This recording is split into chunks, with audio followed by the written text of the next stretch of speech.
Hei, mä olen Yasin Abahassin JJK:sta ja yksi parhaimmista jutuista mun mielestä Jyväskylässä on se, että sä pystyt liikkumaan pyörällä joka paikkaan, joko treenimielessä tai sitten rennommin. Koska tänään on mun vapaa päivä, ajattelin fillaroida Jyväskylän ympäri oman maan mukaan ja nauttia maisemista. Just sopiva haaste lomapäivälle. Samalla haastan sut mukaan. Reittivinkkejä saat valmiina, tai sitten voit peesata mua ja napata omat suosikit matkan varrelle.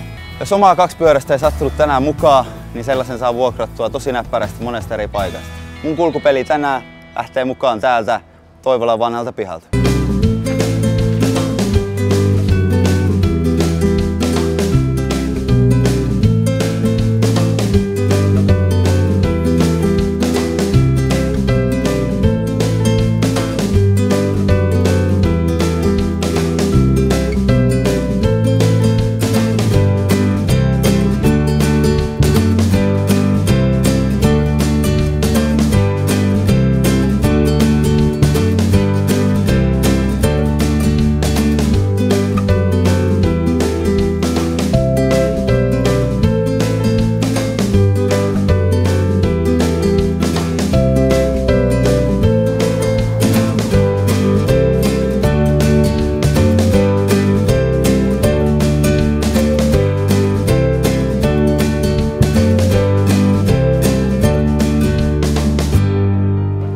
Tänne huipentuu mun pyöräseikkailu Tuomiojärven rannalle.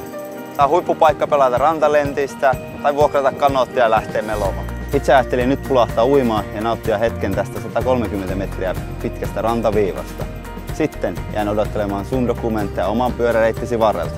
Jaa siis kuva tai video Instagramissa hashtagillä IKLMoving. Lisätietoa liikuntahaasteista löydät osoitteesta visitjyväskylä.fi/liikkeessä.